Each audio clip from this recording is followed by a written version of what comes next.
چطورین؟ امروز قرار در این ویدیو آموزش نصب GTA سان آندرس نسخه فارسیش رو با هم داشته باشیم. من چند وقت پیش، حدود 7 ماه پیش، آموزش نصب این بازی رو روی اندروید قرار دادم. لینکش هم این بالا براتون ظاهر میشه. و خلاصه این ویدیو بازدید خیلی بالا گرفت و تصمیم گرفتم که این آموزش رو روی کامپیوتر هم قرار بدم. دیگه شما رو زیاد معطل نمی کنیم و میریم سراغ آموزش. در شروع اولین کاری که باید کنید این که بازی رو باید دانلود کنید.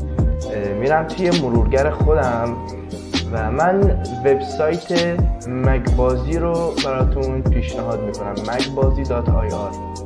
حالا نمیدونم تلفظ صحیحش چطوریه دیگه، نمیدونم اینو. من لینک دانلود این بازی رو در قسمت دیسکریپشن قرار دادم، حتما برید دیسکریپشن رو چک کنید.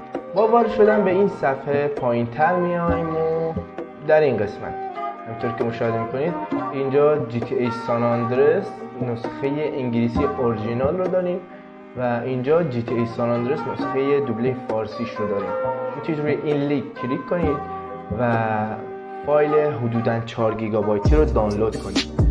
پیشنهاد میدم حتما از اینترنت دانلود منیجر استفاده کنید چون سرعت دانلودتون رو بیشتر میکنه. یا پیشنهاد میدم این فایل رو از طریق گوشی موبایل دانلود کنید، بعد از طریق کابل روی کامپیوتر یا لپتاپتون منتقل کنید.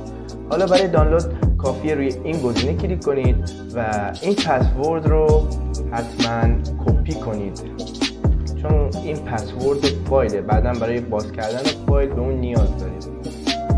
خب بعد از دانلود، حالا من قبلا دانلودش کرده بودم، میریم توی گوشه ها و روی فایلمون کلیک میکنیم، البته کلیک راست.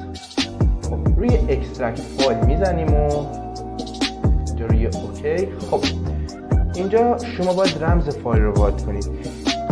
اینجا من کپی کرده بودم، مثلا یک کنترل وی میزنم و پیست میشه. اینجا روی اوکی کلیک میکنم. فایل یکم سنگین و یکم طول میکشه تا استخراج بشه، البته زمانش به هاردتون بستگی داره. الان من هاردم 1 ترابایته و سرعتش نسبتا خوبه، اما قطعا برای یه هارد SSD سرعت خیلی بالایی خواهد داشت. خب دوستان، فایل استخراج شد و الان وارد پوشه میشیم. اینجا ما یک فایل اتوران داریم که در واقع 2 تا فایل هستن. دقت کنید، باید در قسمت تایپ یا نو اینجا اپلیکیشن نوشته باشه. کافیه یه دابل کلیک کنید روش. به صفحه دانلود بازی اومدیم و اینجا گفته برای نصب سریعتر و راحتتر بازی قبل از نصب آنتی ویروس خود را غیر فعال کنید و اینکه باید درایوتون 7 گیگ آزاد داشته باشه. الان بهتون میگم که چطوری آنتی ویروس رو خاموش کنید. اولین کاری که میکنیم میریم در قسمت سرچ و اینجا ویندوز سکیوریتی رو جستجو میکنیم و روی اوپن میزنیم. خب اینجا من روی ویروس و کلیک میکنم و اینجا میام. خب همونطور که میبینید این قسمت فعاله و برای خاموش کردن اون میام روی این منیج و این گزینه رو آف میکنم. الانم همینطور که شما مشاهده کردید آنتی ویروس رو خاموش کردیم. الان روی نصب بازی کلیک میکنیم، روی نکست میزنم. نکست. اینجا نام کامپیوترتون رو باید بنویسید که خود پیشور نوشته و اینجا مسیر نصب بازی هست. پیشنهاد میدم که همیشه بازیاتون رو در درایو های به غیر از درایو سی نصب کنید چون درایو سی درایو سیستم هست و در واقع ممکنه سیستمتون کند بشه. الان شما میتونید اینجا یک مسیر رو بنویسید یا اینکه بزنید روی چینج و شما یک مسیر معین کنید از طریق PC و یک درایو رو انتخاب کنید. حالا من این پروگرام فایل رو حذف میکنم و به جای C روی D کلیک میکنم و روی نکست میزنم. خب اینجا شورتکات فولدر رو نشون میده. اینجا میگه که محل نصب بازیتون در این مسیر هست و و نام شورتکات فولدرتون به این شکل. روی نکست میزنیم. باید یکم صبر کنید چون بازی سنگینیه و حدود 7 گیگابایت حجم داره بعد استخراج. خب همینطور که تماشا میکنید نصب بازی به اتمام رسید و الان من روی فینیش کلیک میکنم. خب دیگه این پنجره ها رو یکی یکی میبندم. همینطور که مشاهده میکنید بازی روی صفحه دسکتاپ نیامده. الان چیکار باید کنیم که اون روی صفحه دسکتاپ بیاریم؟ کافیه روی کلید استارت کلیک کنیم یا بیایم روی این قسمت و روی خود استارت بزنیم. در قسمت recently added اینجا آخرین نرم افزارهایی که نصب کردید رو مشاهده میکنید. من این بازی رو میگیرم و درگ اند دراپ میکنم روی صفحه دسکتاپ. الان دیگه چیزی نمونده به جز اینکه بازی رو شروع کنیم.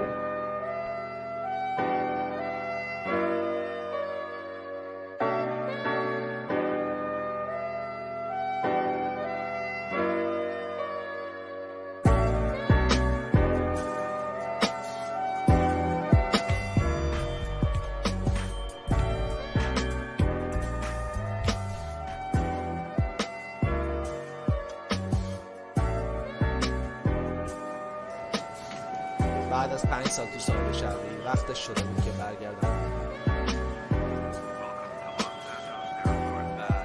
کار منم سویی. چه خبر سویی؟ چه کار داری؟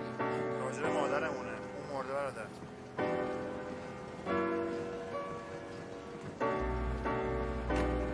واقعا این بازی یکی از بازی‌های خاطر انگیزه و در واقع تاریخ نتونسته که از محبوبیت این بازی کم کنه. دستتو ببر بالا. دیگه من روی اینتر کلیک میکنم و این قسمت رو رد میکنیم. خب وارد بازی GTA سان آندریاس شدیم ولی نسخه فارسیش.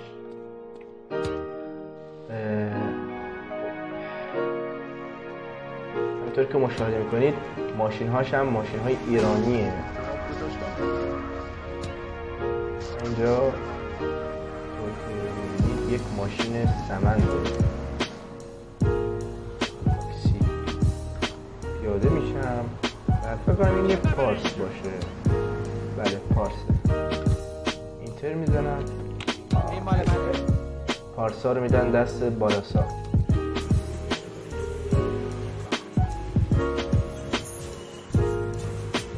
میریم سراغ خونه جی، سراغ بیگ اسموک.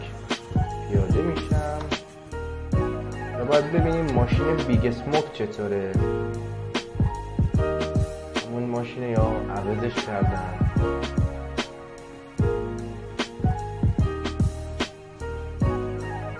واقعا من از این بخش خیلی خوشم میاد. از این بخش که با بیگ اسموک مواجه میشه. در واقع خودش این موضوع یه داستانی داره که در واقع توی آخر بازی با همین بیگ اسموک مواجه میشه ولی اون موقع دیگه قصد کشتنش رو داره چون بهش خیانت کرده و در کشتن مادرش به بالاسا کمک کرده.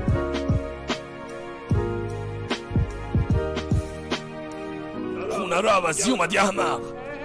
بیگ اسموک منم. کار آروم باش. خیلی از این بخش خوشم میاد. سی جی. اوه خدای من ببین کی روی اومده. اینتر میزنم و میریم سراغ محله بعدی. آره عالیه. ماشین خوبی داری اسموک. خب در اینجا 5 سال گذشته واقعا. شما با سویت و کندل آشنا میشید. سویت و کندل برادر و خواهر سلامت جا جی ببین هستن. کیا پیدا کردم. هی کارل از دیدنت خوشحالم. اینتر میزنیم.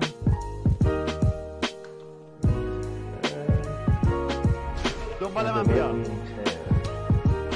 فکر کنم مود دوچرخه رو هم عوض کردم. که میبینم دوچرخه اونی نیست که قبلا توی نسخه انگلیسی بود. همه چی اینجا فرق کرده. پنتره. ولی خیلی مشکل بود توی بازی GTA سان آندرس. باید صبر میکردی که رایدر و سویت بیان. تکون بخور سی جی. تکون بخور. یا خدا وای.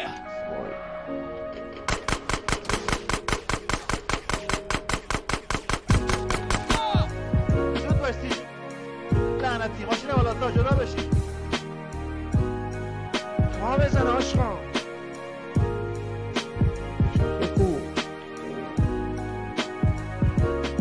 انگار باگ داره این بازی. دست و پا جلو افتی سیجه از چرا عقب میافتی؟ قبل از اینکه بریم انقدر بد بود. چخ نمیزنه. ساحل شرقی تو رو نازک داره جی کرده. لامصب ول نمیکنه بالا سا. یالا CJ نمیتونی پای چغالو بیای. چیزی که متوجه نشده این که چرا این دوچرخه تک چرخ نمیزنه. هر چقدر میزنم روش تک چرخ نمیزنه. که دقت کردم اینه که خوب بخور سیجه داری آبرون رو میبری بازه کار نشده ایه عمودی که ریخته عقب نمون CJ. برای نسبت افتضاحیه. من بهشون نشون میدم که اینجا گانگستره باید بفهمم با رایدر وقتی طرف میتونیم اینتر کنیم چه دیگه. حرکت میکنی کار؟ مطمئن نیستم.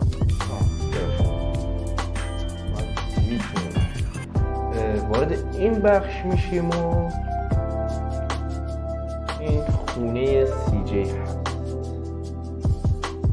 حرکت میکنیم. الان شما که یه سیف کنیم. من قبلا چند تا سیف دارم بکنم مرحله 6م 7مه. دوستان من الان یه رمزی بهتون یاد میدم که در واقع پولتون رو $250,000 بیشتر میکنه. همینطور که دیدید $250,000 پولم رو بیشتر کرد. اگر این رمز رو 4 بار بزنم در واقع $1,000,000 بهم میده. خب دوستان به پایان ویدیو رسیدیم. امیدوارم که این ویدیو براتون مفید بوده باشه. اگر دوست دارید که گیم پلی مراحل فارسی GTA San Andreas رو براتون قرار بدم حتما تو کامنت ها بگید. اگر تونستی که از این آموزش چیزی یاد بگیری خوشحال میشم ویدیو رو لایک کنید و برای ویدیوهای بیشتر کانال ما رو سابسکرایب کنید. خب خدا نگهدار تا ویدیوهای بعدی.